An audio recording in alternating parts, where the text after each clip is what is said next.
So today what I'm going to do with Sargent, I've been building his e-collar foundation for the last few days, just doing recall and let's go commands. It's not a lot of demands on him right now because he's still really nervous, a lot of licking when you go to the kennel, the leash him and everything. So I'm just still working on that part of the relationship with him to be really comfortable with everything I do with him.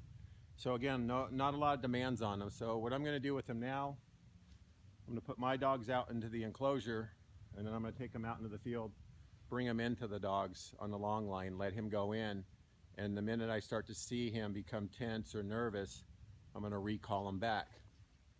So we're just going to kind of run through that scenario and see how he feels about the dogs. So I'm going to go let my guys out, and we're going to get busy on that. So I'm just basically the e-collar. Either I'm going to use it for his recall or a let's go command if I want him to turn and come away with me. So that's all I'm doing. I'm not doing any leave-its. It just depends on how he does. If he does really well, I might bring him parallel onto the fence line and walk him parallel with my dogs. And because if his intensity is much lower on the dogs, then I might start adding a leave-it command at that time. So we'll just see how this plays out. All right, you ready, buddy? Let's go.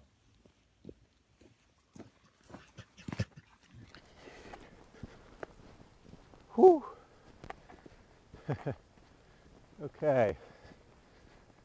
So we got all the girls are out there. Edie and Hoku and Tanaya. Hey, buddy. Here. Fix this.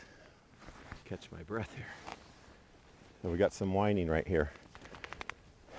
That's the first indicator. He's a little uneasy about him.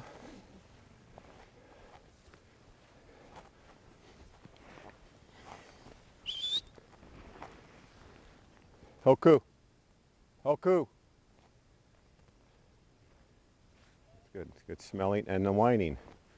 You see, that is a clear sign of where the reactivity comes from. Uncertain.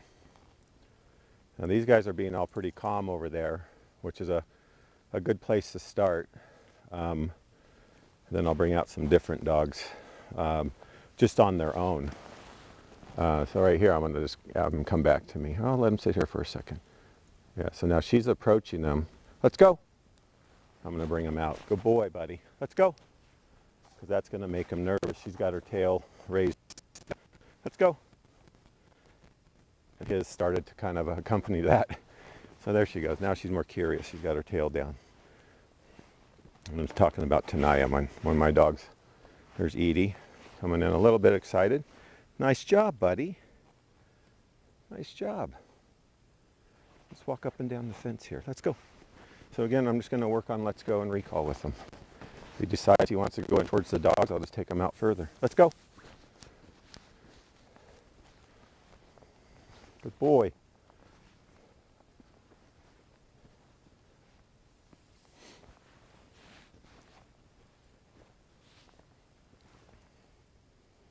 I'm going to bring him out. Oh, he came out on his own. He had a little leash pressure on him. Good job, buddy. Well done. He had a little leash pressure, but he just responded to that more than anything. I didn't tap him on the collar. Just kind of giving him a chance to see how he feels about it. He's got his ears up a little bit, and curious and smelling.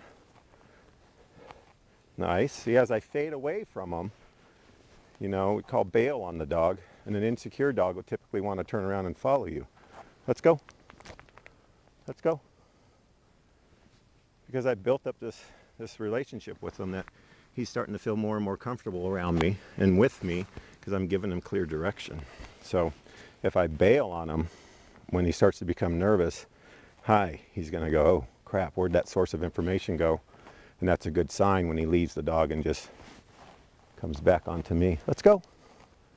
There we go. So like, and we're really right up on the fence with them. So the only, hi buddy, seeing this is what I call pack drive. Right there. Good job. Well done. Yes. Yes, let's go.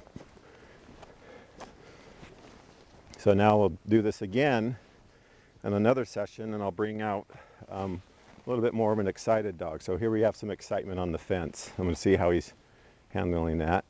There's Hoku. Let's go. Now I'm just going to bring him out of it. You see, I'm not going to give a leave it command. I'm just going to tell him where he needs to come when he starts to feel nervous. And that's either to come with me or come all the way back into me. So it's pretty good. Pretty happy with that. Let's go. So we'll do another one. We'll put one dog out here, but a different dog, not one of these dogs. We'll put one that's maybe a little bit more excited. So yeah, so the precursor, the whining, started back there. That's where I'm going to start to work with them. I put a challenge on myself with these dogs is that I don't want them to be reactive. I don't need to see it because the owners told me. I believe them, right? So I don't need to see the reactivity. Name of the game for me, the challenge for me is to not let him be reactive, not let him cross that threshold. So, you know, you get these dogs with really short fuses, and he doesn't have one. He's got a pretty good one. Let's go. A little nervous right there. But the dogs that have a quick trigger finger, you know, really short fuse, what you're trying to do is, extend that fuse. So as it burns down, you know, you have this time to either give the dog a decision, give him more time to analyze the situation, and then you can just quietly bring him out of it if it starts to escalate. See, so he's not so much that kind of a dog. So that's also a good sign. So we're going to go out and do a little more work on the e-collar. Just keep reinforcing his recall. All right, buddy? Let's go.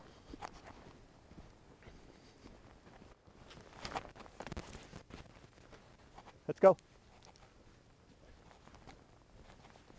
Well done.